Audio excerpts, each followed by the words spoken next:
ഞാനൊരു വീഡിയോ ഇട്ട് എല്ലാരും അറിയിക്കാൻ പോവാ.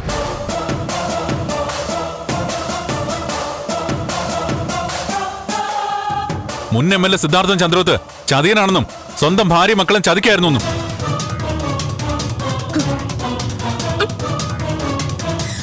നന്ദു, വെറുതെ ആവശ്യമില്ലാത്ത കാര്യങ്ങൾ ചെയ്യാൻ നിൽക്കരുത്.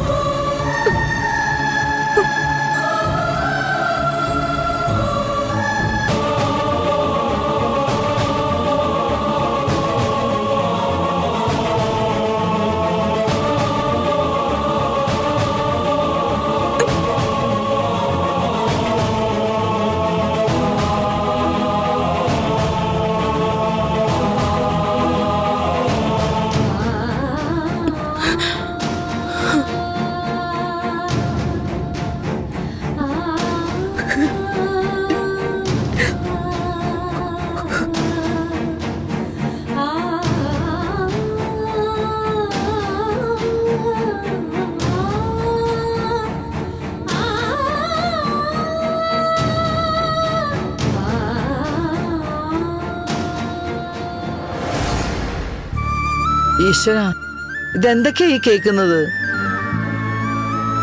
ഇതുവരെ സിദ്ധാർത്ഥൻ സാറിന്റെ ഭാഗത്ത് സത്യമൊന്ന് കരുതി. പക്ഷെ ഇന്ന് ആ വീഡിയോ കണ്ടതോടുകൂടി മനസ്സിലായി മറ്റാരും അറിയാത്ത എന്തൊക്കെയോ രഹസ്യങ്ങൾ സിദ്ധാർത്ഥൻ സാറുമായിട്ട് ബന്ധപ്പെട്ടുണ്ടെന്ന്.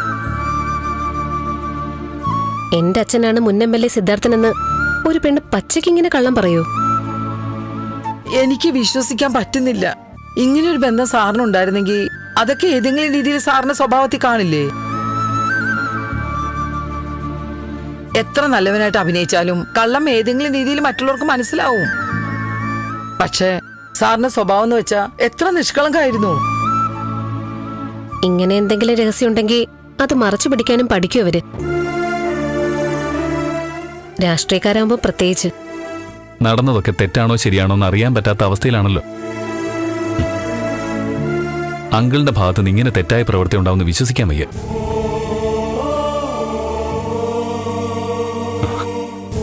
ഒരു പെണ്ണ് ഇതുപോലൊരു കാര്യം പരസ്യമായിട്ട് വിളിച്ചു പറയുന്നതിൽ ഒരു പൊരുത്തക്കേടില്ലേ? മീരയുടെ കൊലപാതകം നടന്നപ്പോ തന്നെ സാറിന്റെ പേര് കുറച്ചൊന്ന് മോശമായതാ. അതെല്ലാം തെറ്റിദ്ധാരണയാണെന്ന് തെളിഞ്ഞില്ലേ? ഇതിപ്പോ കുടുംബത്തിലും നാട്ടുകാരുടെ ഇടയിലും ഒക്കെ ചീത്തപ്പേരാവില്ലേ? സാറിനെ എന്തു പറഞ്ഞാലും ആരും വിശ്വസിക്കേയില്ല. എന്തായാലും ചന്ദ്രോത്ത് കാര്യങ്ങൾ ആകെ കുഴപ്പത്തിലേക്ക് പോവുക.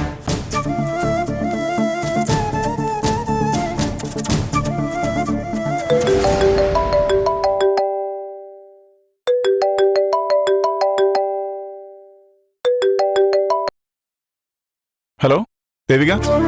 ഗിരീഷേട്ടാ, അച്ഛൻ അങ്ങോട്ടെങ്ങാനും വന്നായിരുന്നോ? ഇല്ലല്ലോ. എന്താ ദേവിക, എന്തായി കാര്യങ്ങള്? ആ വീഡിയോ കണ്ട് രജനി വല്ലാതെ ടെൻഷനിൽ അങ്ങോട്ട് വന്നത്. പിന്നെ ഇത്തരമൊരു വിഷയത്തിൽ ഞാൻ ഇടപെടുന്നത് ശരിയല്ലല്ലോ എന്ന് കരുതിയിട്ടാ അങ്ങോട്ട് വരാത്തതും വിളിച്ചു ചോദിക്കാത്തതും. ഇവിടെ കുറച്ച് തർക്കവും സംസാരവും ഒക്കെ നടന്നു. അച്ഛന് ദേഷ്യം വന്ന് എങ്ങോട്ടും ഇറങ്ങിപ്പോയി.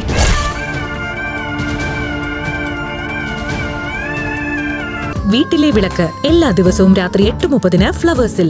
മഹാലക്ഷ്മി എല്ലാ ദിവസവും രാത്രി 9 മണിക്ക് ഫ്ലവേഴ്സിൽ.